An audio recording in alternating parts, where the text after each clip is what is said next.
After reviewing Metroid Other M, I think I'm in the mood to review a game that, in my opinion, changes up the series formula for the better. This is Metroid Prime Pinball for the Nintendo DS. Not much to say about the plot. It's loosely based on the events of Metroid Prime. Starting out in the Talon overworld, you make your way through the pirate frigate, Pendrana Drifts, the Phazon Mines, the Chozo Ruins, and the Impact Crater. The whole objective in the story part of the game is to collect artifacts and make your way onto the next table.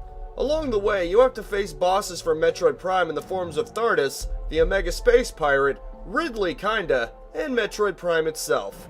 The reason I said kinda when it comes to Ridley is because you're not really fighting him directly, you're using what I'm assuming are clay balls to insert into slots and he just kinda goes away after that. It's a pinball game, so it does what it has to do, and aside from maybe 3D Ultra Pinball Lost Continent, it's the most involved I've seen a story in a pinball game. They were trying to adapt Metroid Prime's story into a pinball format, and it works.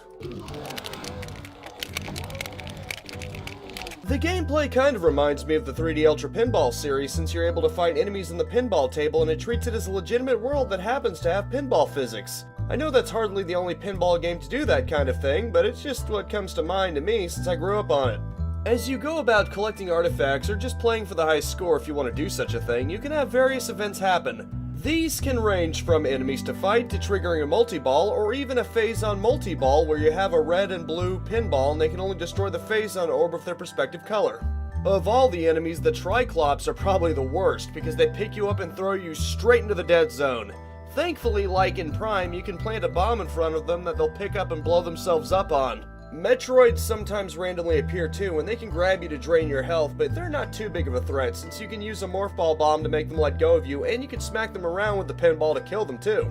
Most of the bosses you fight are vulnerable to everything. Morph Ball bombs, missiles, power bombs, or just ramming them with the ball. Granted, Thardus has a moment of invulnerability.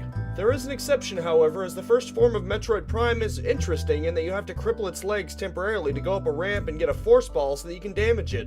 Its second form is vulnerable to all weapons, which is ironic since Metroid Prime's true form, the original Metroid Prime, is the one that's only vulnerable to a very specific thing. After you get all the artifacts and beat Metroid Prime, you technically, quote, win the game, unquote, but that doesn't mean it's over yet. You can still shoot for a high score if you really want to. As I mentioned before, you can also use Morph Ball bombs and also gain things like missiles and power bombs to help fight enemies with. The Gunner has a temporary force field, but it quickly runs out unless you get a bonus to reactivate it or you complete a challenge, which automatically turns it back on. The controls are obviously very straightforward. You use the shoulder buttons for the flippers and the touchscreen to shake the table. Gameplay-wise, it's very solid and has a myriad of varieties for what it is. That definitely gets a thumbs up from me. Graphically, the game is represented entirely in 2D, with each table split across the DS's two screens, and the pre-rendered graphics definitely look quite polished, considering the screen resolution of the DS.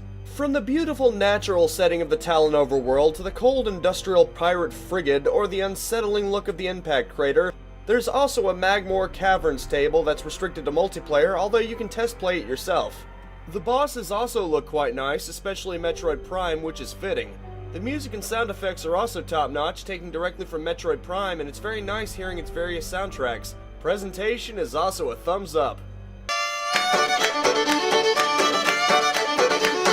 All in all, Metroid Prime Pinball is a very interesting game indeed. If you're looking for a Metroid game, it's probably about as far removed from any of the official Metroid titles, and that includes Other M and Federation Force.